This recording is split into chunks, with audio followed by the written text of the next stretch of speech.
बीच में मुख्य अतिथि हैं श्री डीसी राणा जी, उनका हार्दिक स्वागत है और साथ ही डीपीआरओ सर, उनका भी हार्दिक स्वागत है और जितने भी मीडिया के वरिष्ठ पत्रकार हैं उनका भी हार्दिक स्वागत है और आप सभी को नेशनल प्रेस डे की हार्दिक शुभकामनाएं। तो जैसा कि हम सभी जानते हैं कि आज के दिन ये जो मीडिया का कामकाज है इसे सुचारू रूप से शुरू कर दिया गया था, लेकिन आज का जो चर्चा का विषय है, ज़्यादा विस्तार पूर्वक भाषण न देते हुए सीधा मुद्दे पे आती हूँ। तो जैसा कि हम सभी जानते हैं कि आज का जो विषय है राष्ट्र निर्माण में मीडिया की भूमिका।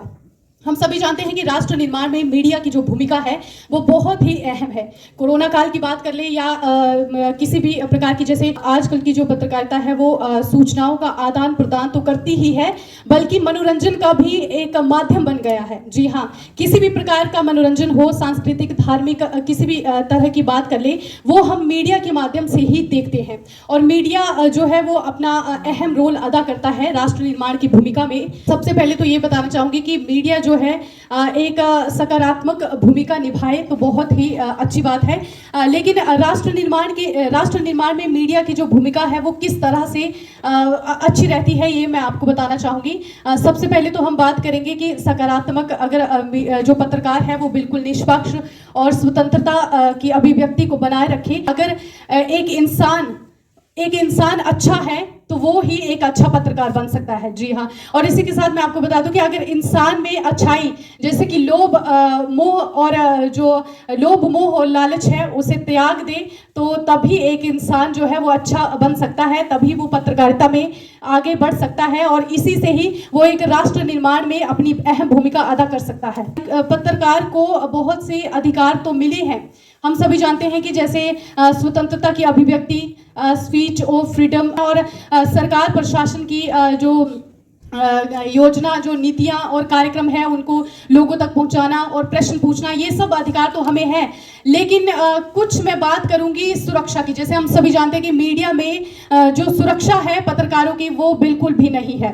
जी हाँ, और साथ में आपको बता दूं कि एक राहत हमें मिली है प्रेस काउंसिल ऑफ इंडिया के एक्ट 1978 में। आई थिंक एक जो राहत है हमें मिली है वो ये है कि अगर पत्रकार किसी खबर को कवर करता है तो उसके जैसे जो स्रोत होते हैं, सूत्र जिसे हम कहते हैं, उसको जानने के लिए उसे बाध्य नहीं किया जा सकता। ये एक राहत है, लेकिन ये राहत भी केवल उसी तरह है जैसे ऊंट के मुंह में जीरा। हम बात कर रहे हैं मीडिया में पत्रकारों की सुरक्षा की। अगर हम फीमेल जर्नलिस्ट की बात करें तो फीमेल जर्नलिस्ट की मैं बात करूंगी क्योंकि मैं खुद नारी हूं। तो फीमेल जर्नलिस्ट की जो सेफ्टी है वो बिल्कुल भी नहीं है इसमें, क्योंकि अगर पत्रकारिता में कदम रखना है तो फीमेल की जो सेफ्टी है वो होना बहुत ही जरूरी है। अगर मान लीजिए कोई फीमेल किसी खबर को कवर करती है तो ऐसे में क्या होता है कि हो सकता है किसी हाई प्रोफाइल के लोगों की तरफ से उस पे कोई दबाव बनाया जाए या फिर उसे ब्लैकमेल किया जाए या फिर वो शोषण का शिकार भी हो सकती है। तो इस तरह की कई चीजें होती हैं जो एक फीमेल जर्नलिस्ट को फेस करनी पड़ती है। तो इससे कहीं ना कहीं उसे ही नहीं बल्कि उसके घर परिवार वालों को भी चिंता सताने लगती है। अब जैसे मैं अपनी ही बात कर लूं तो चंबा जिला में जैसे मैंने कई बार देखा है कि जैसे मतलब अगर मैं घर जाती हूँ तो घर में लेट पहुँचती हूँ तो घर वाले एकदम चिंता सताने लगती है कि भाई तू लड़की है और ऐसे में ये सब काम मतलब होता ही है। तो कई बार ऐसे सोचना, मतलब हमें खुद के लिए नहीं बल्कि अपने घर वालों के लिए भी ये सब सोचना पड़ता है। तो ये जो मतलब मेरा कहने का अर्थ ये है कि कहीं ना कहीं फीमेल की जो सेफ्टी है वो इसमें बिल्कुल नहीं है। तो ज़्यादा न कहते हुए बस मैं इतना कहूँगी कि राष्ट्र निर्माण में मीडिया की भूमिका तो बहुत अच्छी है।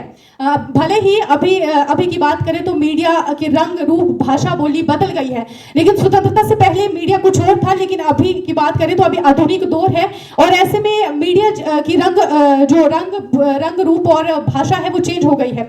लेकिन कहीं ना कहीं फीमेल जर्नलिस्ट की बात करूं तो वो कहीं ना कहीं इसमें बढ़ चढ़कर भाग ले रही है और ऐसे में उनकी सेफ्टी पर एक बिल्कुल ये सोचने का विषय है। हालांकि सरकार ने ऐसी कोई नीति नहीं बनाई है, ऐसा कोई कदम नहीं उठाया है मीडिया के लिए, लेकिन मुझे लगता है कि सरकार को इस विषय में सोचना चाहिए, क्योंकि अभी जर्नलिस्ट जो है फीमेल भी काफी दिलचस्पी इसमें रख रही है और इसको एक तरह से प्रोफेशन मान रहे हैं आप सभी।